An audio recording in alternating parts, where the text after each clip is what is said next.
নমস্কার। আজ হচ্ছে জগন্নাথ দেবের স্নানযাত্রা। হিন্দু দেবতা জগন্নাথ দেবের অন্যতম গুরুত্বপূর্ণ উৎসব, যা জ্যৈষ্ঠ মাসের পূর্ণিমা তিথিতে পালিত হয়। এই দিনে জগন্নাথ দেবকে স্নান করানো হয়, যা ভক্তদের কাছে জগন্নাথ দেবের জন্মদিন হিসাবেও পরিচিত। কিছু পৌরাণিক বিশ্বাস অনুযায়ী এই দিনে জগন্নাথ দেবকে স্নান করানো হয় এবং তিনি অসুস্থ হয়ে পড়েন।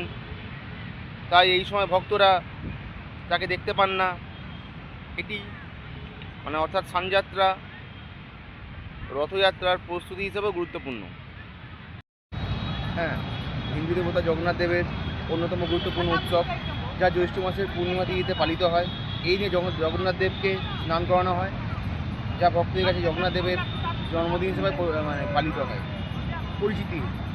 এবং আজ 10ই জুন বেলা 11:36 থেকে কাল 11ই জুন এই স্নানযাত্রা 1টা 13 অবধি এই পূর্ণিমা তিথি আছে।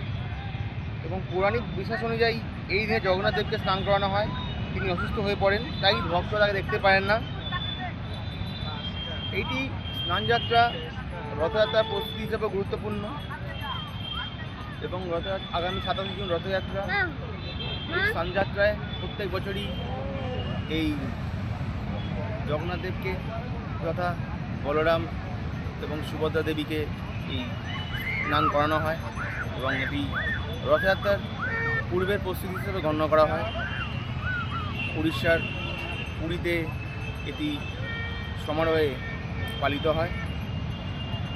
ধন্যবাদ।